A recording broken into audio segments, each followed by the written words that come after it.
What is meditation? That's a really good question.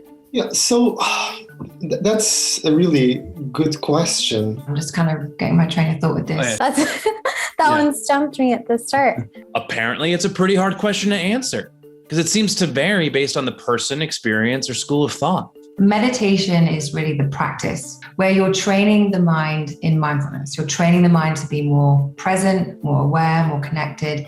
And it's through that you hopefully start to feel a greater sense of calm, of ease, clarity in your day. The way we understand meditation today, it's an exercise to either still your mind or to put your mind in a different state of consciousness from the usual. Some people will refer to their workouts as their meditation, taking a nap as their meditation. To me, meditation is, in the very traditional sense, legs crossed or folded underneath you and just slowing down and paying attention to the breath or to a mantra, something like that, to kind of slow down all the mental chatter in your mind and come back to yourself. Since the start of the pandemic lockdown, a lot of people I know have gotten into mindfulness and meditation apps. And some of them have even asked me for my suggestions because I've been meditating for about 15 years now. But I've been meditating in the Vipassana technique, which is an old school Buddhist meditation technique. So I've never worked with an app. So I asked some meditation and mindfulness experts for their opinion. I feel slightly ambivalent about apps. The problem with the apps is that it's driven by wanting to get satisfied customers and not losing them, right?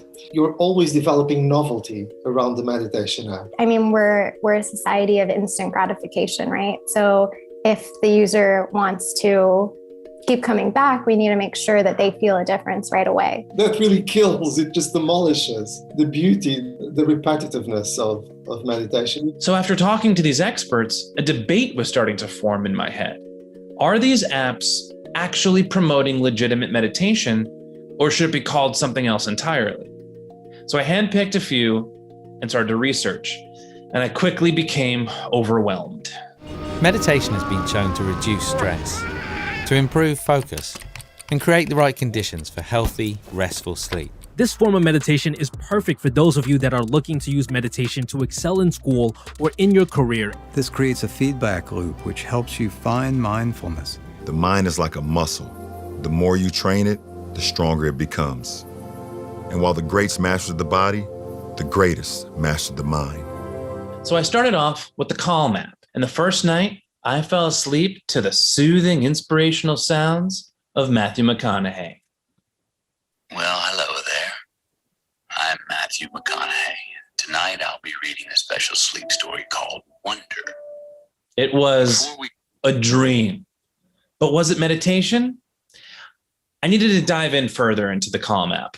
Once I got past all of the shiny celebrity marketing and the music produced by Katy Perry and Post Malone and Moby, some of which was pretty sick, I was surprised to find that the meditations were really effective in making me feel calm and relieve my stress and anxiety. Then I moved on to Mesmerize, which promotes itself as being one of the best apps for people starting out in meditation.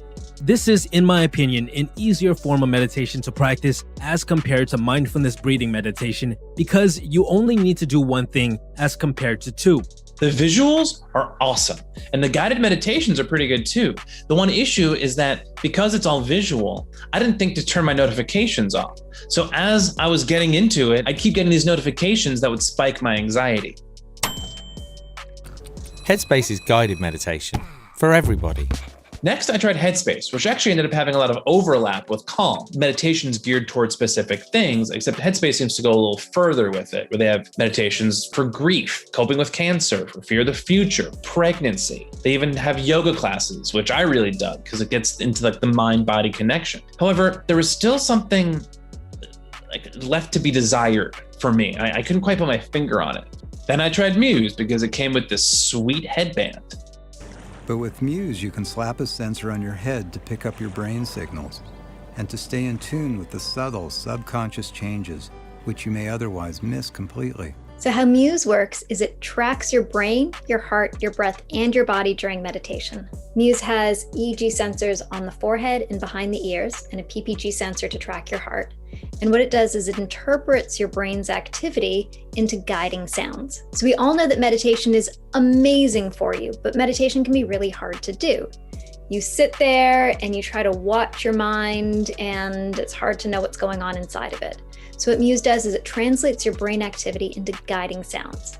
And the metaphor we use is your mind is like the weather. So when you're thinking and distracted, you hear it as stormy. And as you come to quiet, focused attention, the sound quiets. So you're really getting real-time feedback letting you know when your mind is wandering and how to bring it back to calm, quiet, focused attention. Muse is fascinating.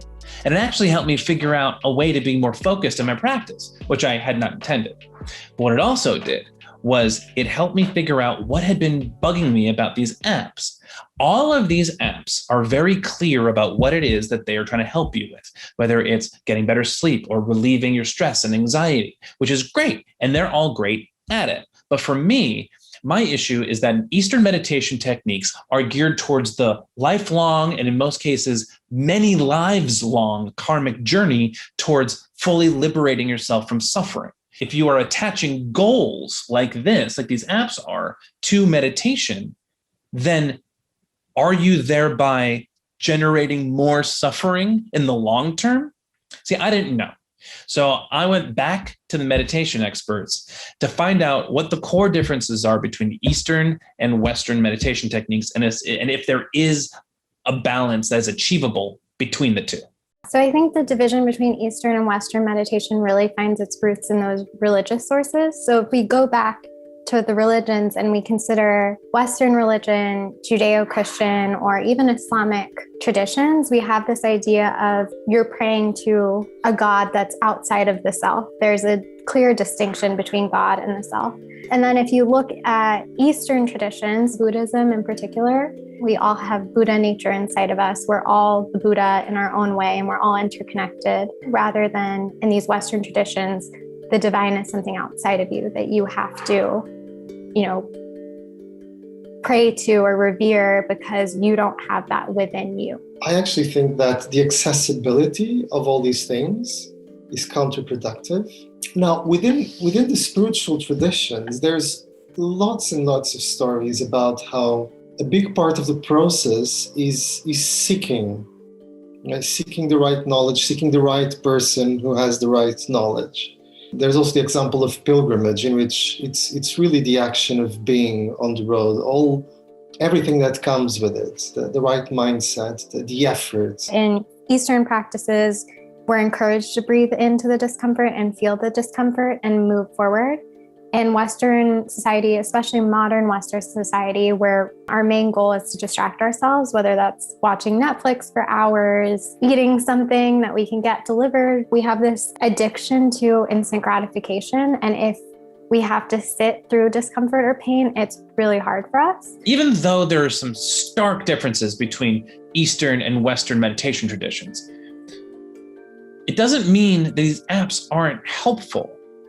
I interviewed someone who has lived with chronic illness and high anxiety for her entire life, and she has had some profound success with meditation apps. Catastrophic thinking is the best way to say it, but through these little talkbacks in the app, was able to start connecting the dots and go, cool, when I'm having these feelings, identify it's a feeling, it's a thought, it's obsessive thinking, it's whatever, and then partner it with, do I feel tension in my body? What's my breath? What's my ever? To be able to blend those together, that's where I started being like, ooh, meditation's magic, I think. The one thing I'm still struggling with is the technology element.